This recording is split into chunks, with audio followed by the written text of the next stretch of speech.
Hindi ka na ba sasama sa akin sa City Hall? Nang marinig niya ang boses na iyon ni Mavericks, ay saka lang siya nagmamadaling kumilos. Kinuha niya yung overnight bag na pinaglalagyan ng mga damit niya. Nang lumipat siya sa bahay nito, hindi na.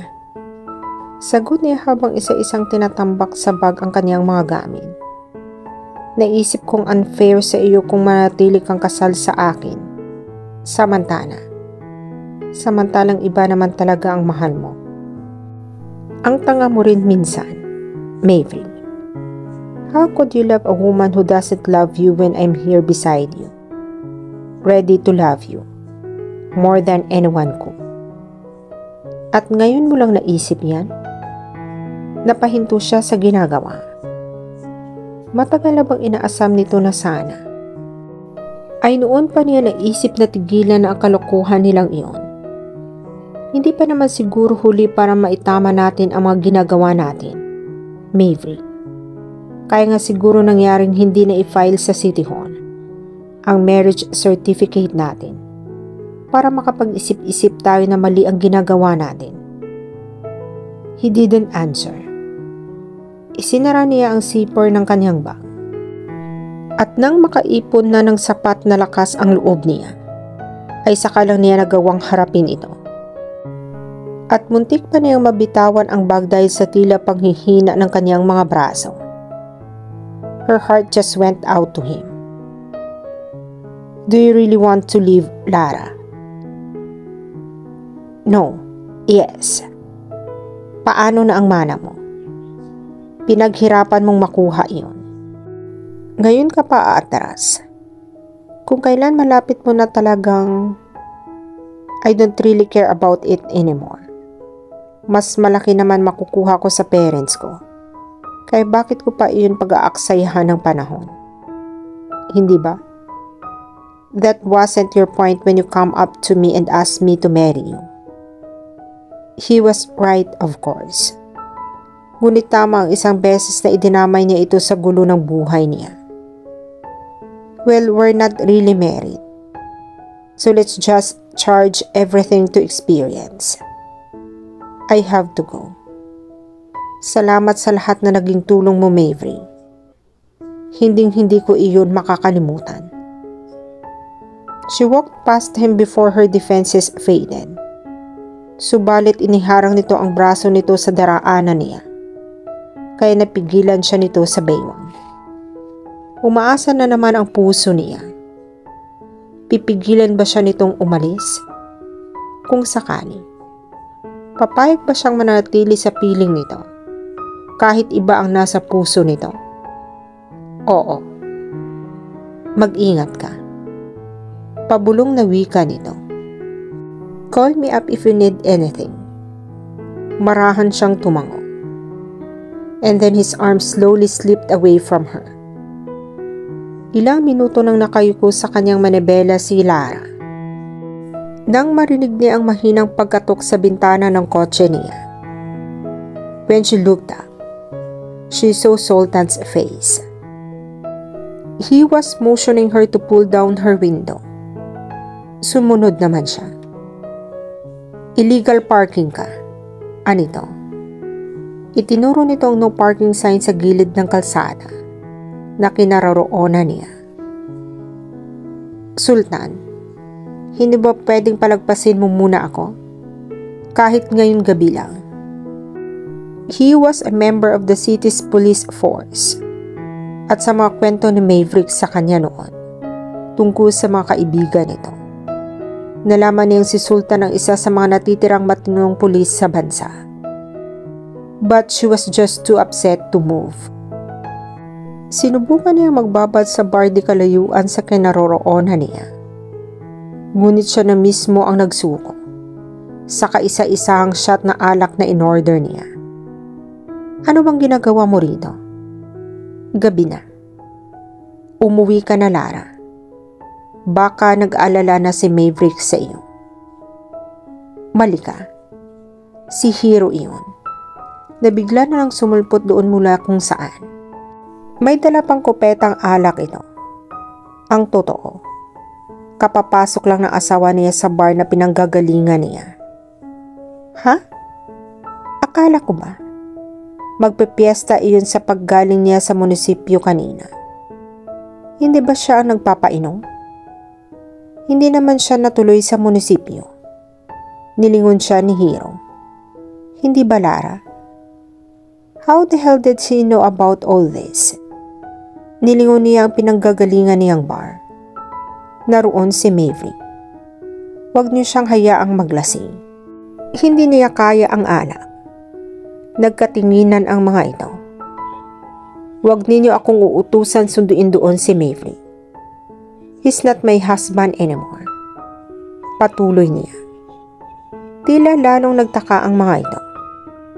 Ngunit pagkatapos ng ilang saglit, ay mukhang naiintindihan na rin ng mga ito ang sitwasyon. I see, wika ni Sultan. Kaya pala kaninang tanghali, nangungulit ng isang iyon na mag-inuman kami. Dahil nagkahiwalay na kayo. Teka, hindi ba halos isang linggo pa lang kayong kasal? That's really none of your business. It is Lara. Pagtatama ni Hiro. Since it's our friend you've messed up with. What? Noon lang siya napansing parehong seryoso ang mga mukha ng mga ito. Gone was the pleasantness on their handsome faces, and mischief in their eyes she always saw. Whenever she saw them, tila may kung anong munting galit ang mga ito para sa kanya. Kanina lang namin nalaman ang issue pala sa pagitan ninyo ni Reggie at Maverick, nang dahil kay Eliza. Wika ni Sultan. Noon, pero mukhang naresolba na nila iyon since magkasundo na sila ulit. Kaya lang, napansin din naman na matamlay si Maverick. And then Reggie told us about your marriage. There is no marriage, giit niya. Tinapos ko na iyon. Tinapos mo nang hindi man lang naiisip na ang nararamdaman ng kaibigan namin. Dala sa pagdadalamhati sa kanyang kabiguan. Hindi niya pinaglagpas ang tila paghahamon ng away ng mga ito. Lumabas siya sa kanyang kotse. Ano ba ang kailangan ninyo sa akin? Fix your problem with Maverick. Sagot ni Hiro. I already did. You only solve your problem. And what's that supposed to mean? Hindi lang ikaw ang may karapatan magkaroon ng problema, Lara. Itinuro ni Hiro ang bar habang hawak pa rin ang baso ng alak nito. Hindi umiinom si Maverick kung wala siyang mabigat na iniisip. Since ikaw lang naman ang alam naming babaeng kadikit niya nitong mga nakaraang linggo, bakit hindi mo siya puntahan at ayusin ang problemang iyon? It's the least thing you could do for him. Tutal, tinulungan ka naman niya. Hindi ba? Pinakawalan ko na siya sa kasal namin. Ano pa ang kulang? Why don't you ask him?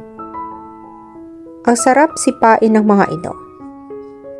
Nananahimik na nga siya sa isang tabi. Bakit kailangan pang ipaalala sa kanya ng mga ito? Na hindi talaga niya kayang malayo sa lalaking natutuhan na niyang mahalin. Fine. Naglakad siya patungo sa bar. Ngunit nakakailang hakbang pa lang siya nang maisipan niyang balikan si Hiro. Inagaw niya rito ang bote ng alak na hawak nito.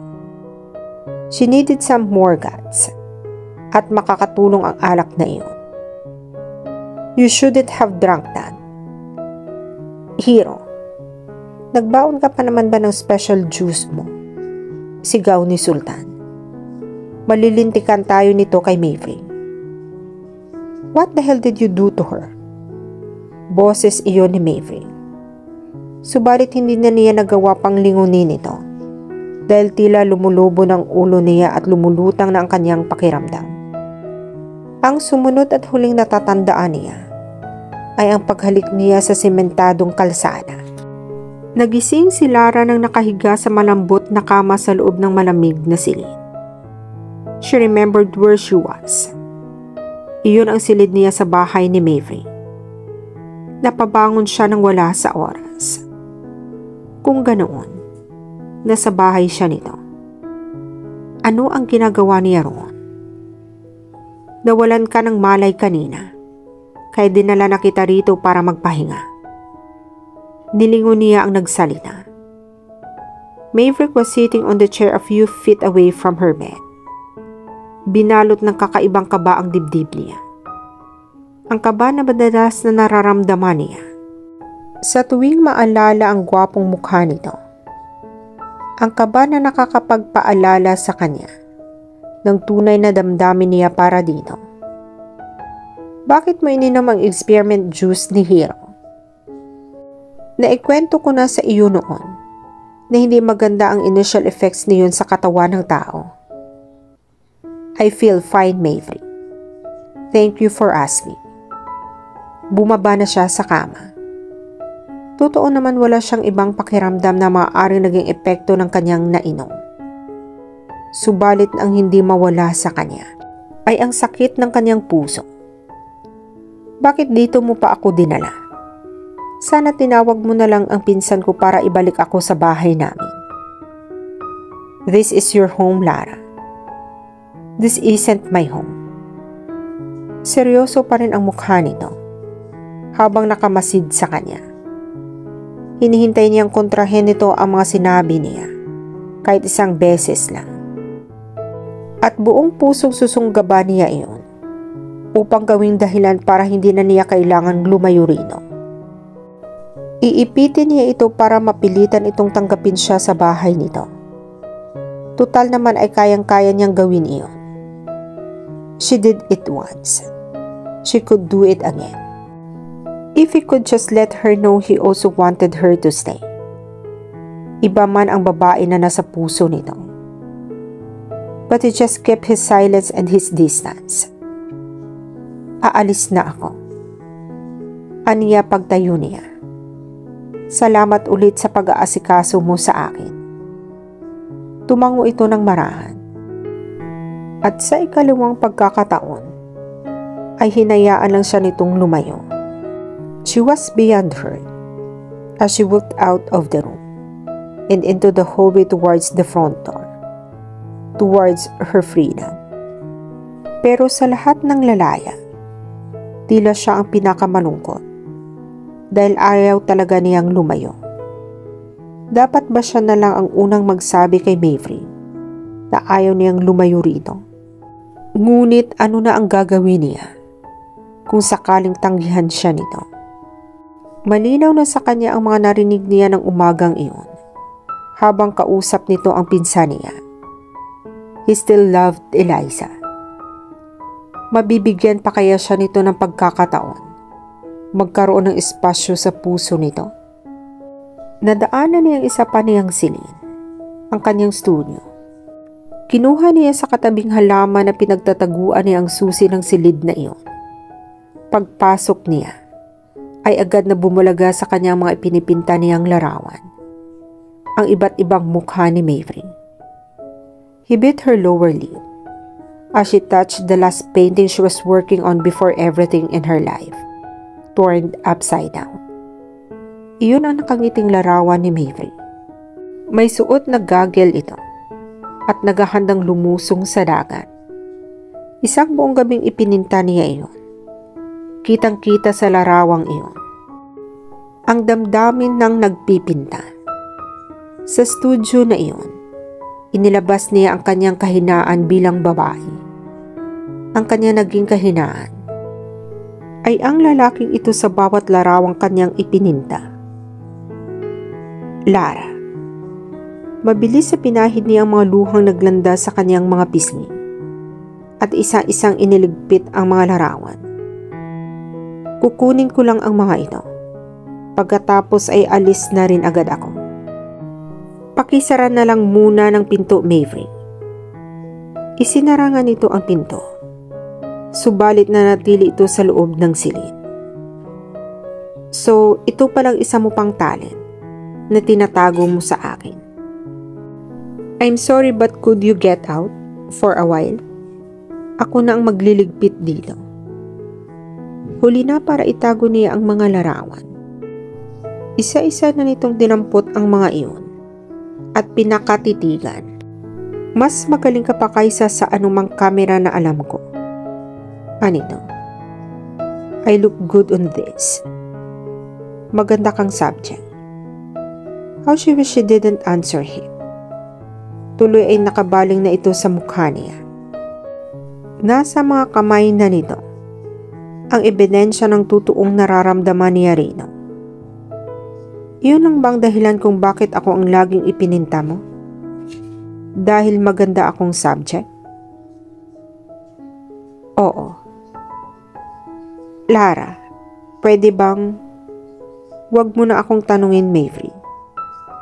Kinuha na niya rito lahat ng mga paintings niya. Nagmamadali ako.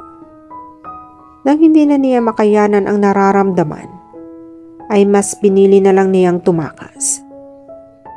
Ayaw na niyang magpakamartir. Masakit na ang lalamunan at mga mata niya sa pagpipigil na maluha sa harap nito. At nabubwisit na siya sa kawalan pa rin ito ng reaksyon sa kanya.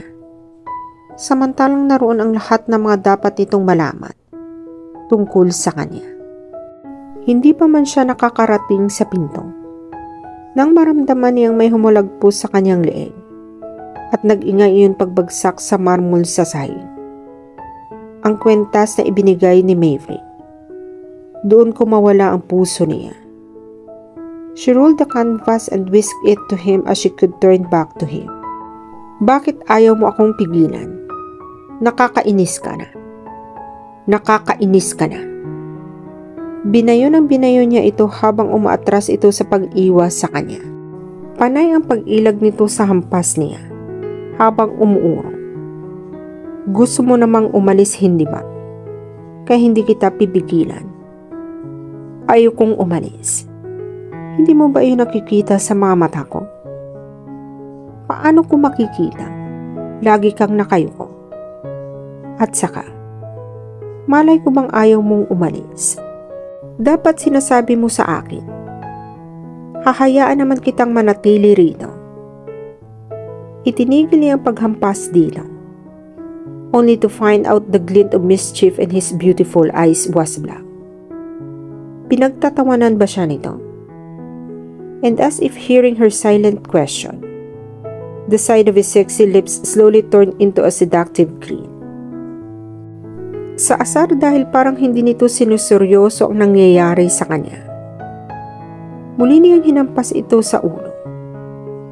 Nakangiwing bumaling ito subalit hindi ito umatras sa kanya upang iwasan ang mga susunod pa niyang bayo.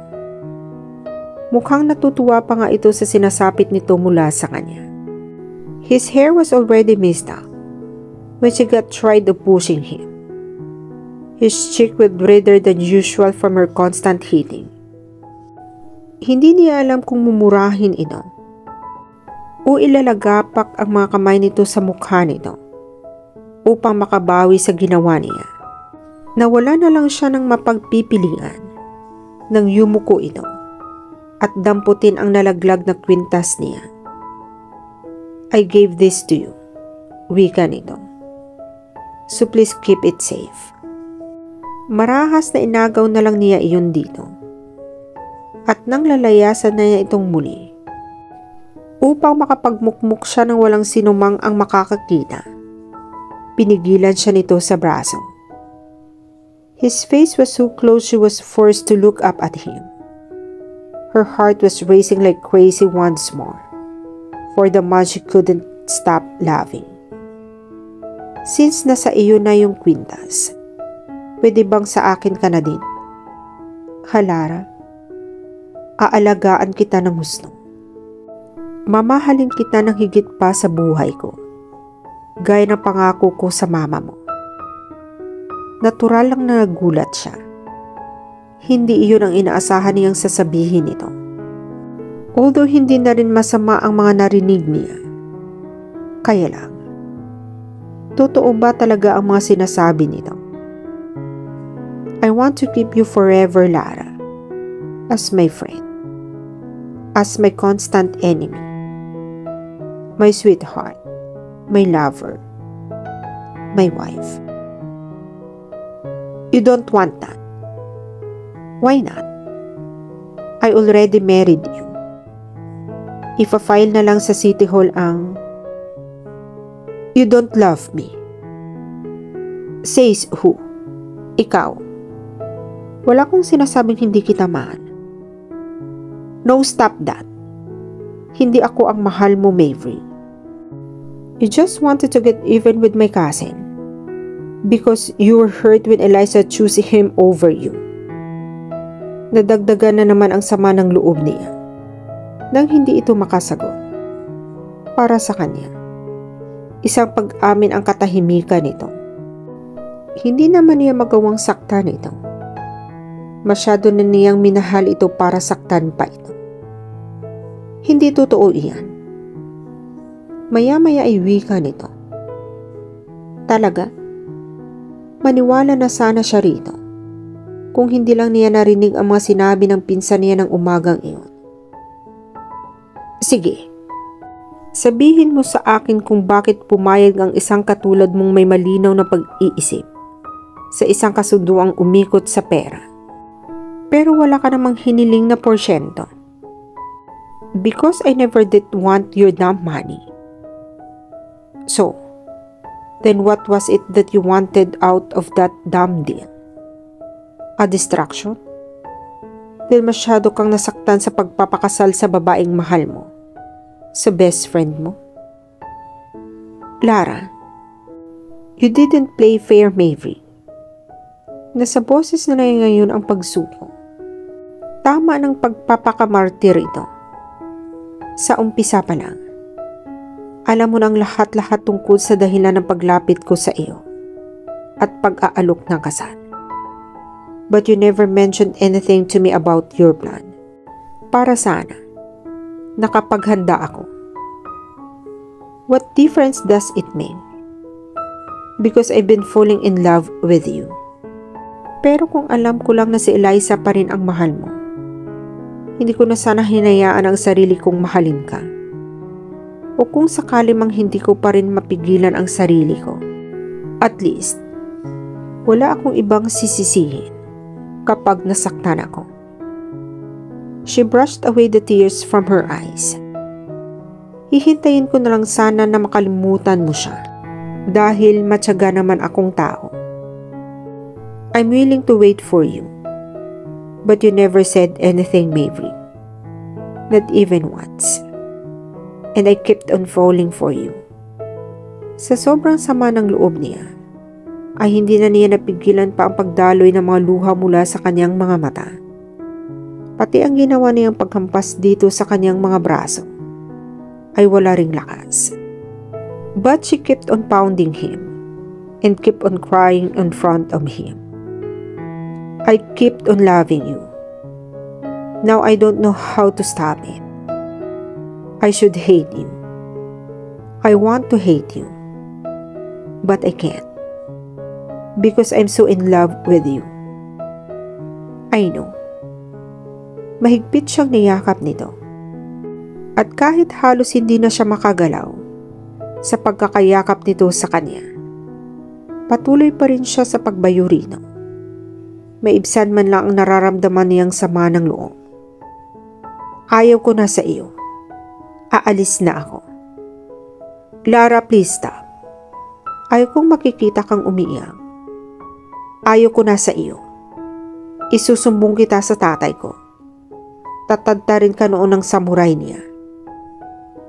Sige, gawin mo ng lahat ng gusto mong gawin sa akin. Pero pakinggan mo muna ang mga sasabihin ko.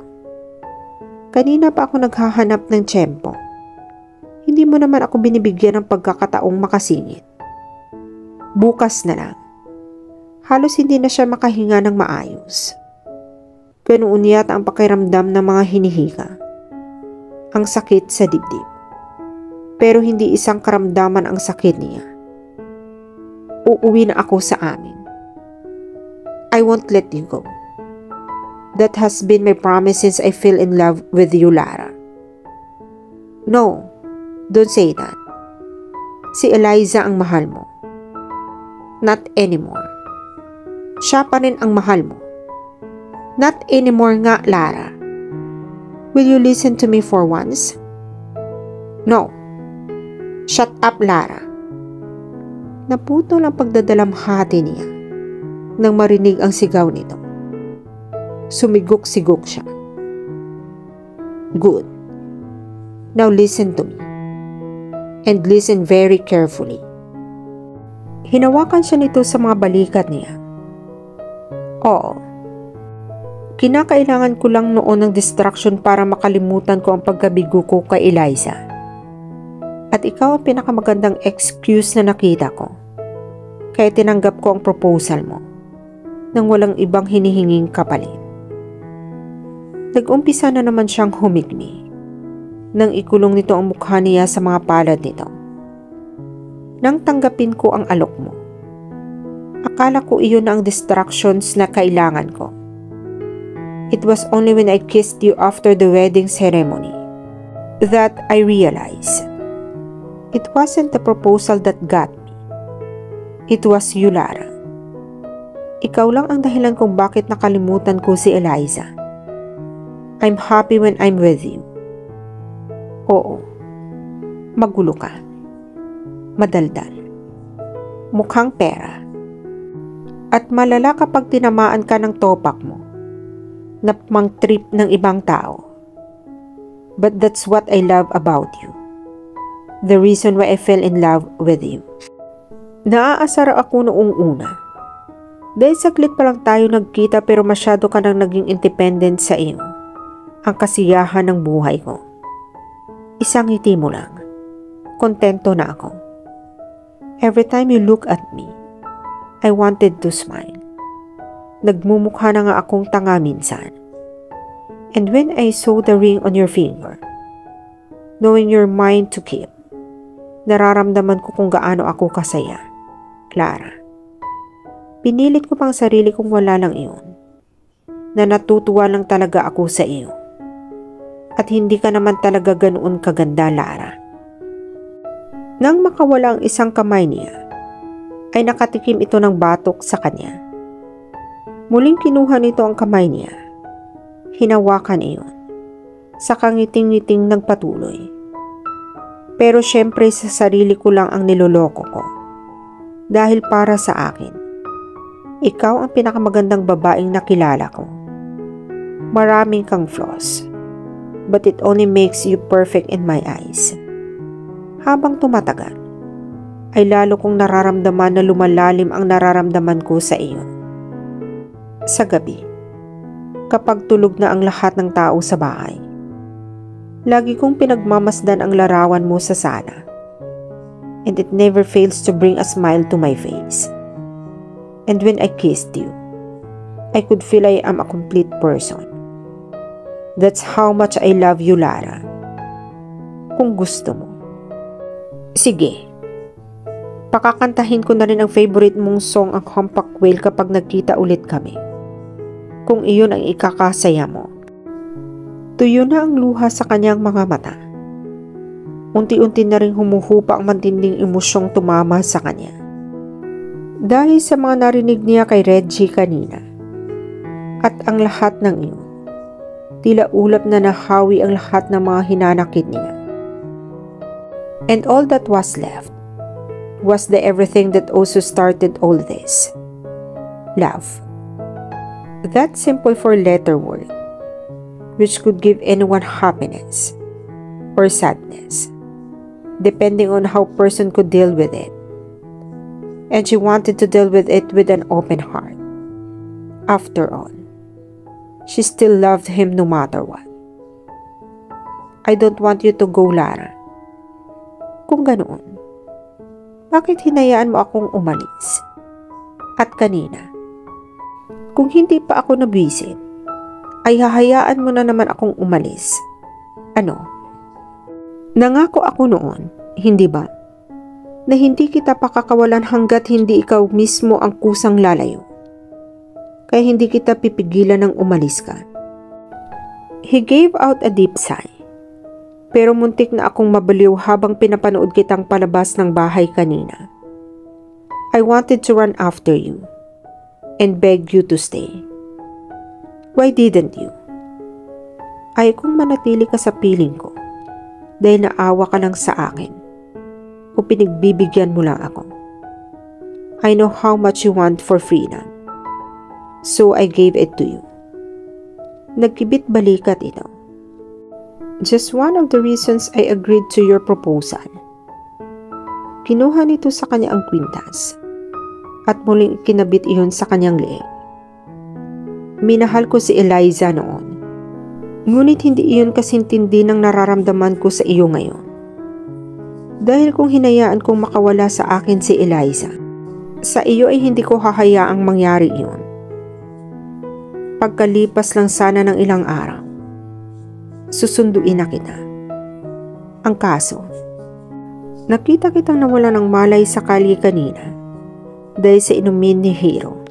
Hindi na niya ito hinayaan pang tapusin nito ang sinasabi. Siniil niya na ito ng halik sa mga labi nito. Tama na ang kwento. Tama na ang paliwanagan. It was enough for her. To hear he loved more than he loved Eliza. Sa katunayan, sa tingin niya hindi talaga nito minahal ng ganoon ang babae. Dahil hindi naman ito nagbigay ng effort na maagaw si Eliza sa pinsan niya. Hindi katulad ng mga ginagawa nito para sa kanya. He had agreed to her proposal. Let her stay in his house and help her gain the freedom she wanted. But sometimes, being free meant staying with the one who had set one free. And she chose to stay captive in this man's love. Ibig bang sabihin nito, pahig ka nang maging Mrs. Maverick Apostol? For good? Nagtingning ang mga mata nito nang sa wakas ay maghiwalay ang kanilang mga labi. Mrs. Maverick Apostol. Ulit niya sa isip niya. Ipinakita niya rito ang kanyang wedding ring. Hindi ko pa rin ito tinatanggal. Nagbabakasakali pa rin kasi ako ituloy mo ang pagpa-file ng marriage contract natin. Sa pagkakataong iyon, ito naman ang sumiil ng halik sa kanyang mga labi. Pagkatapos ay mabilis din itong tinapos iyon. Bago siya mahigpit na hinawakan sa kamay at hinila palabas. Saan tayo pupunta? Tanong niya. Kung sa bagay, sa nararamdaman niya ngayon, kahit saan siya nito dalhin, ay wala siyang pakialam. Sa City Hall, sisiguraduhin kong magiging formal na ang pagiging Mrs. Apostol mo. Pero sarado na ang may contact ako roon. Sa kanya ko ibibigay ang mga papeles natin. Para sa pagbukas pala ng pagbukas ng City Hall bukas, ay iyon ang kauna-unahang marriage contract na maipa-file nila. Okay. Hinigpitan na rin niya ang pagkakahawak sa kamay nito. I love you, Maverick. Nilingon siya nito at nanlambot yata ang tuhod niya nang nakitang sobrang pagmamahal sa mga mata nito. Mabuti na lang at mabilis siyang naalalayan nito. Are you okay? Oo, okay lang ako. Mula sa pool area na malapit doon, ay nakarinig sila ng malalakas na boses at tawanan. Hoy, tama na muna iyan, wika ni Sultan, na may hawak itong canned beer at barbecue. Kanina pa kayo naglalambingan sa loob. Hanggang ngayon ba hindi pa rin kayo tapos?